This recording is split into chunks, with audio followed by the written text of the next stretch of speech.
नमस्कार, सभी का बहुत बहुत स्वागत है मेरे इस चैनल में। तो सावन का महीना चल रहा है और भगवान शिव की पूजा जोर शोर से सभी कर रहे हैं।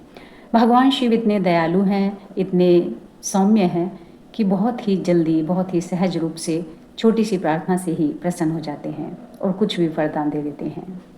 भगवान शिव कोई भी पक्षपात नहीं करते, उनके सामने चाहे देव हो, असुर हो, कोई भी हो, वो सबको वरदान दे देते हैं। बहुत जल्दी सहज ही प्रसन्न हो जाते हैं। और भगवान शिव की इसी ही आदत से परेशान होकर भगवान विष्णु कई बार उनसे कहते भी हैं कि हे महादेव, आप इतने भोले क्यों हैं कि असुरों को भी वरदान दे देते हैं, फिर वो आपका ही अहित करने बैठ जाते हैं। तो कई बार ऐसा हुआ है कि भगवान शिव ने जो पात्र नहीं है, सुयोग्य व्यक्ति नहीं है, उनको भी वरदान दिए हैं, लेकिन फिर भगवान विष्णु को कोई ना कोई रूप धारण करके अवतार लेकर उस असुर का नाश करना होता है। लेकिन ये ज़रूर है कि भगवान शिव की जो भी भक्ति करता है तो भगवान उसकी मनोकामना पूर्ण कर देते हैं। लेकिन हमेशा याद रखिए, जब भी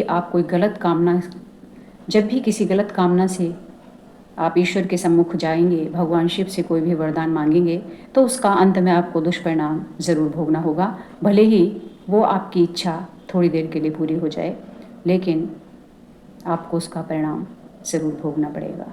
इसलिए भगवान शिव से कोई भी प्रार्थना करें तो सोच समझ कर करें, क्योंकि भगवान विष्णु, कोई भी व्यक्ति जो भगवान शिव के द्वारा दिए हुए वरदान का गलत प्रयोग करता है, भगवान विष्णु उसको कभी नहीं छोड़ते और फिर उसका परिणाम उसको बहुत ही खतरनाक तरीके से भोगना पड़ता है। सबसे पहले तो हमें ये जानना ज़रूरी है कि व्रत का अर्थ क्या है, पूजा पाठ हम क्यों करते हैं। व्रत, पूजा पाठ आदि जो भी हैं वो हम मन की शुद्धि के लिए करते हैं, अपने कर्मों को सही करने के लिए करते हैं। मन, वचन, कर्म से जब हम पवित्र होते हैं तभी हमारा कोई व्रत पूर्ण होता है। अन्यथा हमारी कामना की पूर्ति तो गिड़गिड़ाने से हो जाती है, लेकिन वो जो हम वरदान मांग लेते हैं जिसके हम योग्य नहीं हैं, फिर उसका परिणाम भोगने के लिए भी भगवान आपको विवश कर देते हैं।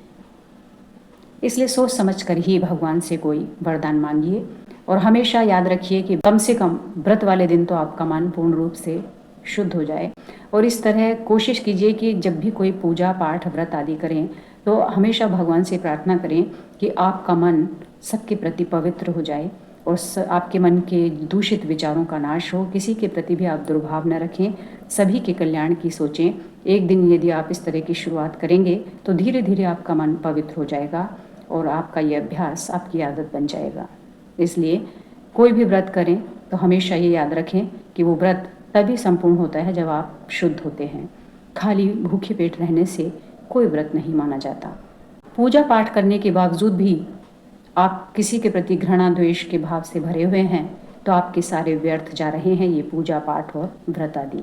तो अपने मन के शुद्धिकरण की प्रार्थना करें, सबके कल्याण की कामना करें और जिसके प्रति भी आपके दिल में द्वेष है, ईश्वर से कहें कि मेरा वो द्वेष खत्म करें और सबका कल्याण करें, सबको सद्बुद्धि दें, सबकी बुद्धि पवित्र करें। तभी आपका व्रत संपूर्ण कहलाएगा और आप एक अच्छे इंसान बन सकते हैं। अन्यथा सारी पूजा पाठ व्यर्थ हैं, क्योंकि अपने अपने लिए प्रार्थनाएं करना, अपने स्वार्थ सिद्धि के लिए प्रार्थनाएं करना, ये काम तो राक्षसों का होता है। मनुष्य होने के नाते आप सबके कल्याण के लिए सोचेंगे, सबके हित के लिए सोचेंगे, तभी आप मनुष्य हैं। दोस्तों, उम्मीद करती हूँ वीडियो आपको पसंद आएगी। पसंद आती है तो प्लीज़ लाइक कीजिए, मेरे चैनल को सब्सक्राइब कीजिए, शेयर कीजिए, अपना प्यार यूँ ही बनाए रखिए। आगे फिर हाजिर होती हूँ अपनी नई किसी वीडियो के साथ। तब तक के लिए नमस्कार। आपका दिन मंगलमय हो, इन्हीं शुभकामनाओं के साथ विदा लेती हूँ।